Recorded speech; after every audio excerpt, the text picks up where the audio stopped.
Dear students, आज हम start करने जा रहे हैं one more topic of the physics that's called as circular motion. और ये सर्कुलर मोशन का पहला लेक्चर होगा। यहां से आपकी सर्कुलर मोशन की बेस बनेगी and this topic is very important for those students who are interested in JEE mains and NEET, क्योंकि यहां से उनकी सर्कुलर मोशन की बेस बन रही है।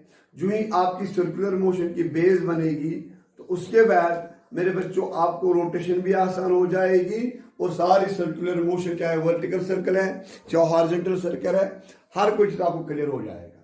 सबसे पहला और इंपॉर्टेंट पॉइंट है, हम समझेंगे definition of circular motion.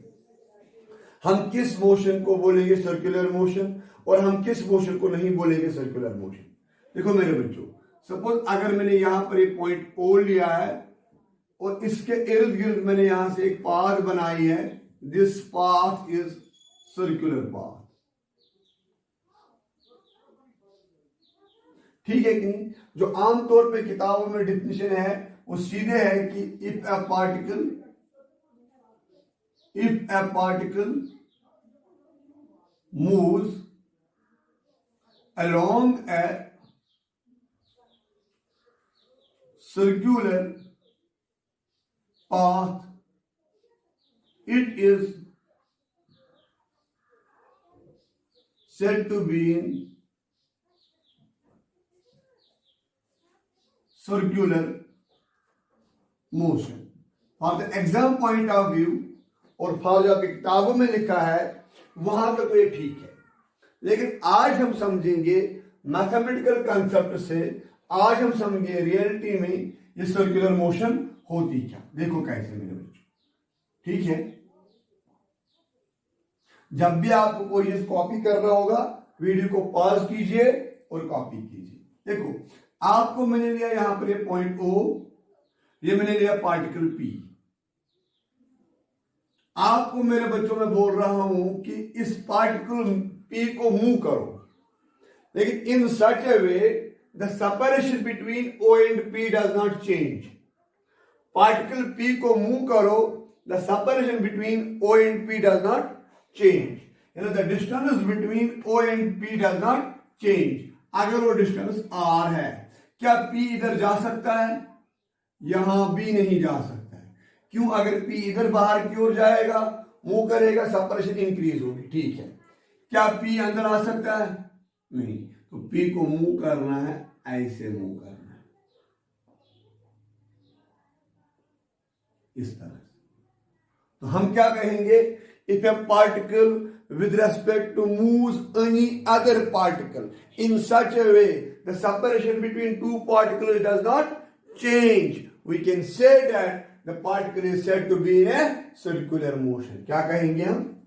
If a particle moves with respect to a fixed point in such a way the separation between particle and the fixed point does not change. It is said to be in circular motion.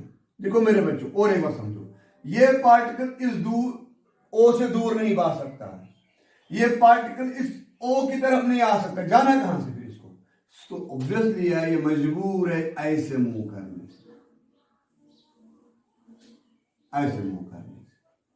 ठीक है कि नहीं? और ये खुद ब खुद बनेगा मेरे बच्चों कौन सी मोशन? ये खुद ब खुद बनेगी मेरे बच्चों सर्कुलर मोशन। इसको ऐसे मूव करना है और ये ऐसे पकड़ेगा, ऐसे वो घूमेगा। ठीक है कि नहीं। और अब इस तरह से हमने यहां पर ये ओ रखा है, ये पी रखा है, इस पी को मूव करना है। कैसे मूव करना है? In such a way the separation between O and P does not change. और मेरे बच्चों याद रखो, जो इनके बीच में ये सेपरेशन होती है इसको बोला जाता है radius of the circular path, OP. OP क्या है? Separation between fixed point and the particle. इसको मेरे बच्चों क्या बोला जाता है? Radius of the circular path. और ओ को बोला जाता है centre of the circular path.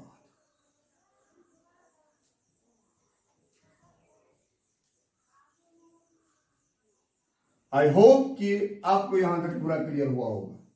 चलो आगे बढ़ेंगे मेरे बच्चों, आराम से देखो डियर स्टूडेंट्स। समझ में हुआ? शाबाश, अच्छे से समझ आ रहा है? हाँ या ना में जवाब दो। ठीक है, वेरी गुड। अब इस तरह से हम लोगों ने यहां पर एक काम किया और अब मैंने यहां पर लिया ये पॉइंट पी ओ, ये लिया मैंने पॉइंट पी, ये बन गया रेडियस। और अगर कहा जाएगा ये ओपी है, इसको बोला जाता है पोजीशन वेक्टर या इसको बोला जाता है रेडियस वेक्टर यहां। ठीक है कि नहीं? ठीक है। ओपी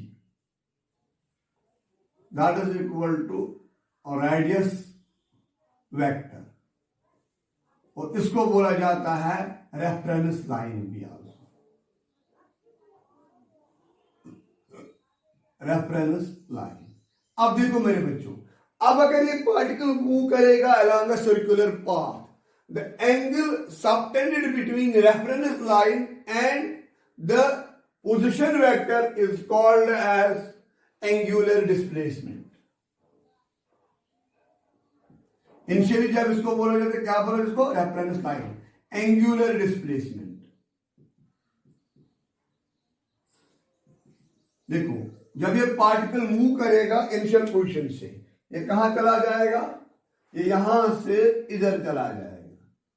ठीक है कि नहीं? और कहां पर पहुंचेगा? यहां पर। जो है आपका एंगल बनेगा थीटा, इसको कहा जाता है एंगुलर डिस्प्लेसमेंट, थीटा। ठीक है कि नहीं? The angle swept by a radius vector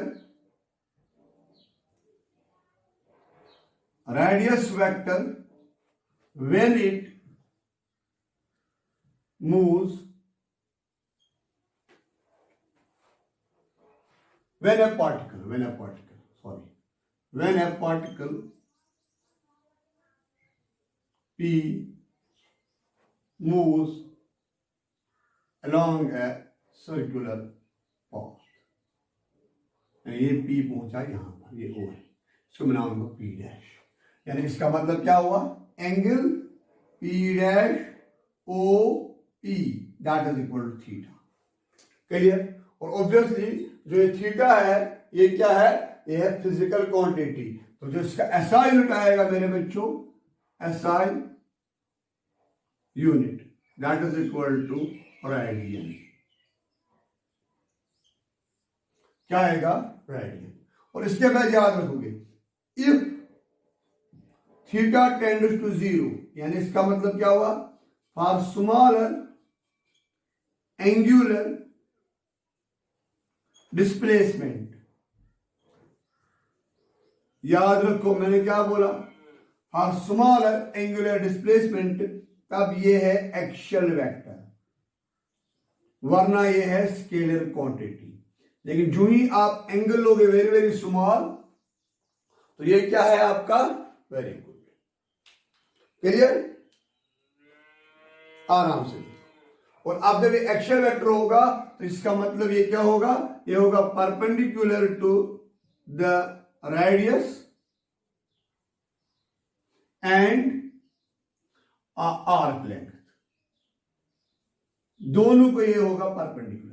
अब डायरेक्शन कैसे निकालना है? देखो बच्चे यहां पर सीधे सीखो आराम से। अलोंग ओपी आपके फिंगर्स को रखना लंबा करके, रखा, ये थंब के ऊपर, कहां आया? ऊपर की ओर। क्यों? ये मूव हो रहा इस डायरेक्शन में। ये कौन सी डायरेक्शन है? एंटी क्लॉकवाइज डायरेक्शन में। याद रखोगे, अगर ये थीटा मूव करेगा एंटी क्लॉकवाइज डायरेक्शन में, एंटी क्लॉकवाइज, तो एंगुलर डिस्प्लेसमेंट आएगा अपवर्ड्स, और हम इसको लेते हैं हमेशा पॉजिटिव। और अगर बाय द वे ये करेगा नीचे की ओर क्लॉकवाइज में मूव, ऐसे कर रहा हूं, ऐसे, ये क्या जाएगा? अंदर। अगर ये मूव करेगा मेरे बच्चों एंटी क्लॉकवाइज, क्या करेगा? तो मोशन आएगी डाउनवर्ड, तो ये होगा नेगेटिव। एक ही चीज याद रखोगे, clockwise negative, anti clockwise positive. ठीक है मेरे बच्चों, आराम से देखो।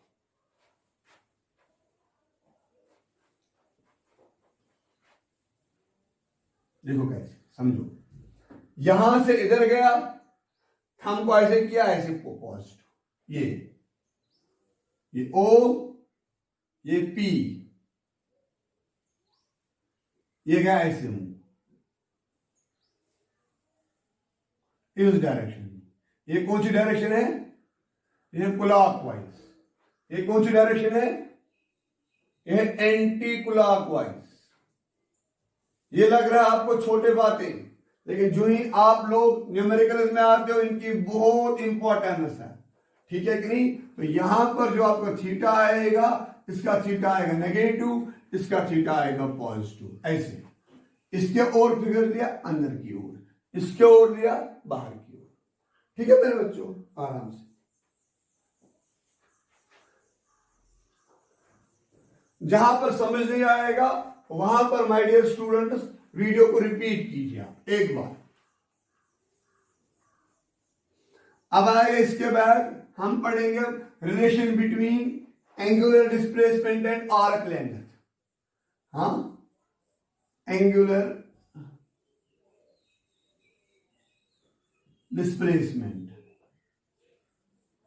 थीटा को रिलेशन लेनी है इन टर्म्स ऑफ, हमें इसको डिफाइन करना है आर्क लेंथ। देखो कैसे, यहां से यहां तक ये O है, ये P है, ये गया यहां से यहां तक, ये इधर गया। कमेंट करके मुझे बोलो डिस्प्लेसमेंट पॉजिटिव आएगा कि नेगेटिव आएगा? ऐसे मूव करना है। Very good. क्या आएगा? वो आएगा पॉजिटिव। ठीक है, हम जानते हैं जो थीटा होता है वो होता है L divided by R। Theta is equal to L divided by R। ठीक है कि नहीं? या हम कहेंगे L is equal to R theta, लेकिन इसका यूनिट क्या आएगा? रेडियन। क्लियर मेरे बच्चों? आराम से देखो।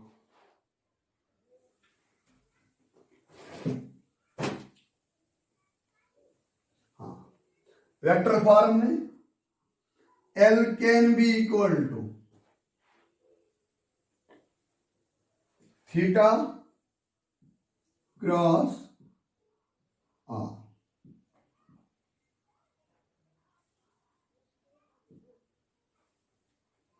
यह है इसकी वेक्टर फॉर्म।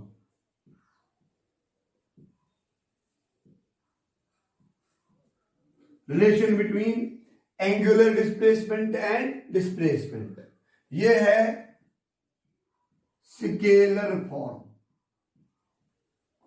आराम से देखो मेरे बच्चों, नोट करके रखो चीजों को। करिए। अब मसला एक चीज है, सर हमें एंगुलर डिस्प्लेसमेंट कैसे कैलकुलेट करेंगे? उसके लिए मैं आपको एक शॉर्टकट बना के दूंगा।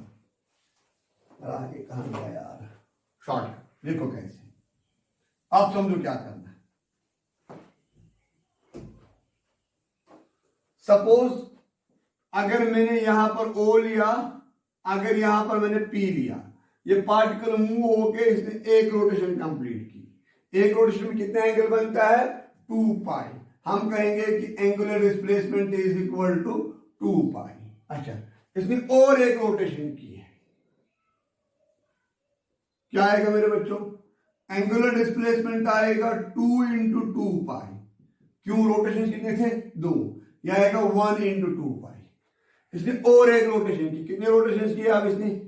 3 रोटेशन।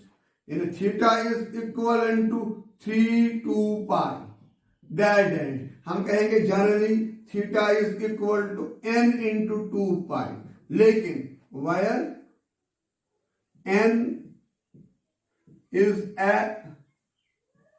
नंबर, n का वैल्यू हो सकता है, suppose n can be equal to 1, n can be equal to 1.5, n can be equal to 3/2, n can be equal to 3, n can be equal to 5, n can be equal to 100, n can be equal to 5/2, n can be equal to dash dash dash.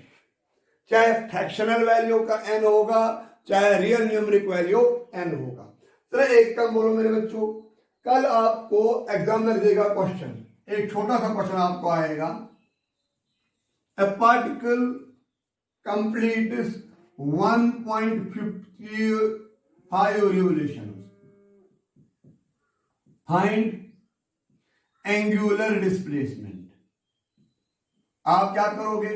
आमतौर पे जो ही आप question में जाओगे, किताबों में जाओगे, आपको बोला जाता है यहां से इसने एक रोटेशन कंप्लीट किया, हो गया 2 पाई, फिर इसने आधी रोटेशन कंप्लीट की, हो गया और 1 पाई, आएगा 3 पाई। तो यहां पर तो आपने जल्दी किया, लेकिन अगर 10.5 होगा, कितनी बार आपको करना है? ऐसे करने की जरूरत नहीं है, सीधे कहोगे आप theta is equal to n into 2 pi.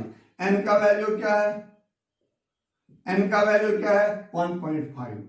Theta is equal to 1.5 into 2 pi, वो आएगा सीधे 3 पाई। राइट, देखो मेरे बच्चों कितना आसान होगा। चलो कल आपको बोलेगा 1.5 रिलेशन नहीं है, कल आपको बोलेगा 6.2 रिलेशन, फंसे? हाँ, यहां लिया एक में 2 पाई, आधे में पाई, 0.2 में करोगे। हाँ, फंस गए यहां पर, कुछ नहीं करना, सीधे इस वाले के लिए आंसर, इस वाले क्वेश्चन के लिए आंसर, कुछ नहीं करने का जरूरत है, कुछ नहीं करना है। हम जानते हैं angular displacement theta is equal to n into 2 pi, यानी theta is equal to 6.2 into 2 into pi, 2 4 2 4 2 4 12, कुछ करने की जरूरत नहीं।